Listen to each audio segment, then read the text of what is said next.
here we go with Jolteon's movesets. Just a quick thing before we start, Jolteon is the fastest in the game as it is. Don't think anybody's going to get much faster than this. This is probably the maximum move speed. Alright, so let's get straight into the physical moveset. So first we have Spark. It does a nice amount of damage, stuns, low cooldown. Thunder Fang dives in. It's very similar to how Nidorino's Poison Fang works. Quick Attack, very similar to Pidgeotto's Quick Attack, which of course you haven't seen yet, but you can do it once, dodge out of it immediately, or you can press it twice and dodge a little bit later. It's a good little mix-up to keep people guessing what you're going to do. And finally we have Pin Missile, which is the game's first bug move, aside from Nidorino's Bug Attack. Alright, so a nice combo you can do with this here. Of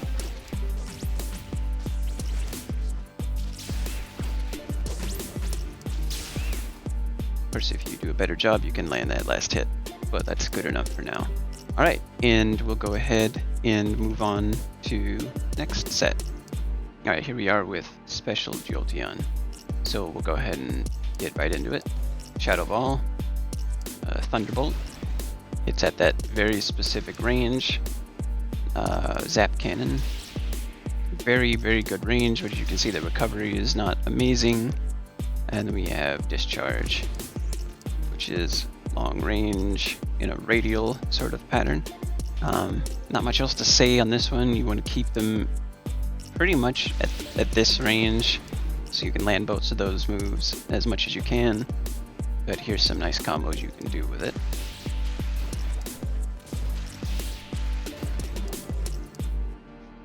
There we go. That does it for Special Jolteon. On to the next one.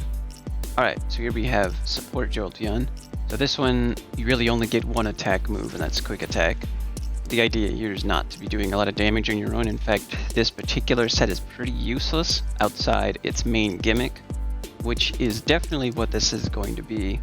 And it's going to be more of a tricky one to win with, and if this one ends up being your last Pokemon, you might as well just give up. You're probably not going to win.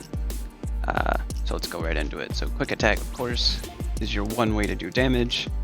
And then we have Work Up, raises your attack level by 1.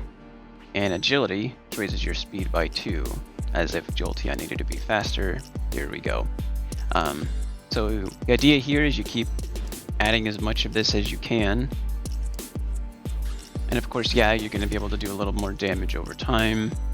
You want to get this as high as you possibly can until you do Baton Pass. So you activate it, and if you press nothing, nothing happens. But what you want to do is you want to activate it and then switch. And in doing so, not only does it ignore your switch cooldown time, but it passes on your stat changes to whoever you switch into. So now we have all those stat bonuses tied into physical Jolteon. As you can see, considerably faster, does quite a bit more damage, and that's the plan there. Okay, and that does it for Support Jolteon. Alright, and finally we have Specialist Jolteon. So this slot can also be sort of seen as a support one, because it can be very useful to shut down other weather effects like Sandstorm or Sunny Day. To put something a little more favorable for you. Of course, this would be very useful if you had another water type on your team, because you'll get a damage boost there. But it's also really good for shutting down the many Pokemon who benefit from Sunny Day right now. Let's go through the moves. We've already seen Thunder Fang and Zap Cannon. New-ish move is Thunder.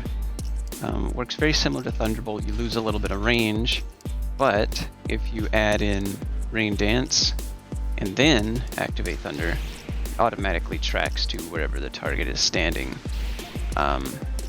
Pretty much doesn't matter where you are on the screen, it targets them directly. So it doesn't do as much damage as it previously did, but it's still pretty good, and the cooldown is quite a bit longer than it used to be as well. But that is the idea behind Specialist Jolteon, and that's pretty much it. Thanks for watching.